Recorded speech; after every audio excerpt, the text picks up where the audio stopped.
মজাদার পিৎজা বানিয়ে ফেললাম কোনো রকম চিজ ছাড়া, ইস্ট ছাড়া এবং চুলায় ওভেন ছাড়া। তো কিভাবে বানালাম তাই আপনাদের সাথে শেয়ার করব। আসসালামু আলাইকুম, সবাই কেমন আছেন?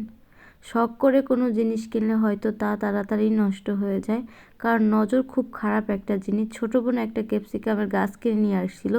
গ্রামের মানুষ চিনে না, প্রতিটা মানুষ এসে শুধু জিজ্ঞেস করে, আর নজর দিতে দিতে গাছটাই মরে গেছে একটা অবস্থা। যাই হোক, বলতেছে আপু ক্যাপসিকামটা দিয়ে কী করব। বললাম কষ্ট পড়ে না, তোমাকে মজার একটা জিনিস বানিয়ে দিব।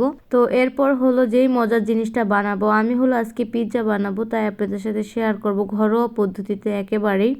এখানে 2 কাপের মতো আমি ময়দা নিয়ে নিয়েছি, সামান্য পরিমাণে লবণ নিয়ে নিয়েছি এবং 2 চা চামচের মতো চিনি নিয়ে নিয়েছি হালকা মিষ্টি হওয়ার জন্য। এরপর কুসুম গরম পানি দিয়ে এভাবে সুন্দর করে একটা ডো বানিয়ে নিতে হবে। এর ভিতরে আমি সয়াবিন তেল অ্যাড করে দিলাম কিছুটা এবং কিছুটা ঘিও অ্যাড করে দিলাম।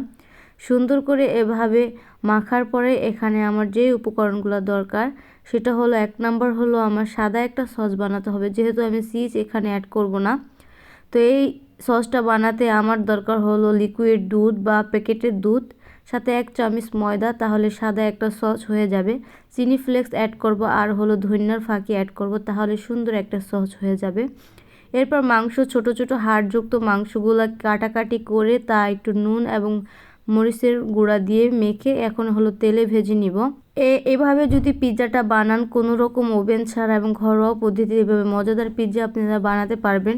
তো এখানে আমি ক্যাপসিকাম, টমেটো, তারপর চিকেন, পেঁয়াজ এবং হলো চিনি ফ্লেক্স আর ধনিয়ার ফাঁকি নিয়ে নিচ্ছিলাম।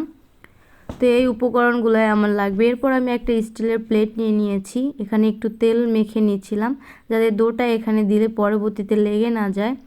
তো সুন্দরভাবে এরকম ডোটা হওয়ার পরে আমি কিন্তু হাত দা এভাবে সুন্দর করে ছড়িয়ে ছড়িয়ে নিচ্ছিলাম।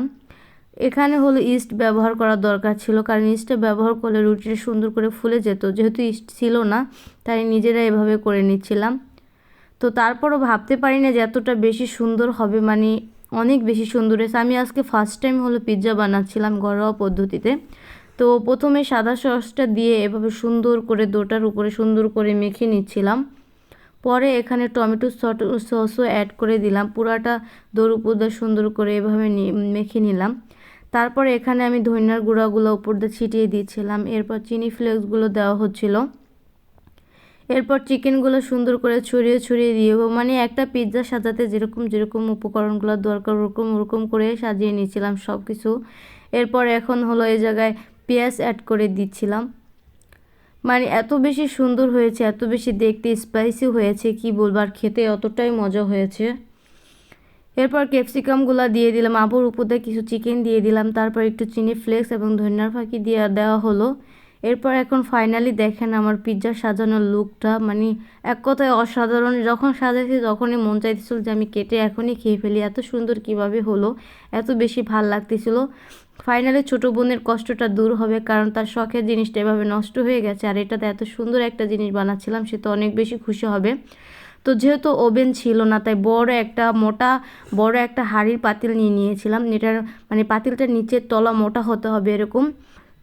চুলাটা লো ফ্লেমে দিয়ে তারপর এই যে কিন্তু পিৎজাটা কিন্তু দেওয়া হয়েছে। তো আলহামদুলিল্লাহ পিৎজাটা 40 মিনিট রাখার পরে ফাইনালি পিৎজাটার লুক দেখেন, মানে অসাধারণ হয়েছে। একটা কাঁটা চামচের সাহায্য দেখছিলাম যে লেগে কি আসে নাকি, তো দেখলাম যে না, খুব সুন্দরভাবে হয়ে গেছে। এরপর নামিয়ে নেওয়া হচ্ছিল। এরপর এই যে আমার বোন কাটাকাটি করে নিচ্ছিল পিৎজা। সবাই তো কাটতে পারেন, যেভাবে কাটতে হয় কোনাকুনি করে, তো এভাবে কাটাকাটি করে নিচ্ছিল। যারা খেয়েছে তারা আলহামদুলিল্লাহ অনেক বেশি প্রশংসা করেছে, আর আমার কাছে এক কথা এত বেশি মজা হয়েছে। আর টাকাটা পিৎজা কিনে খাবো না ভাই, একটা পিৎজা কিনতে গেলে 800 টাকা, 1200 টাকা, 1300 টাকা এরকম, তো দরকার নেই। এই মজাদার পিৎজা এখন থেকে বাসায় বানিয়ে খেয়ে ফেলবো।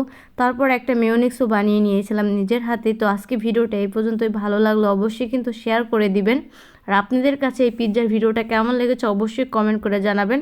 ঘরোয়া পদ্ধতিতে এত অল্প সময়ে এত সুন্দর উপকরণ আমি আপনাদের সাথে শেয়ার করলাম, মজাদার একটা পিৎজা। তো অবশ্যই কিন্তু কমেন্ট করতে ভুলবেন না যে কেমন হয়েছে।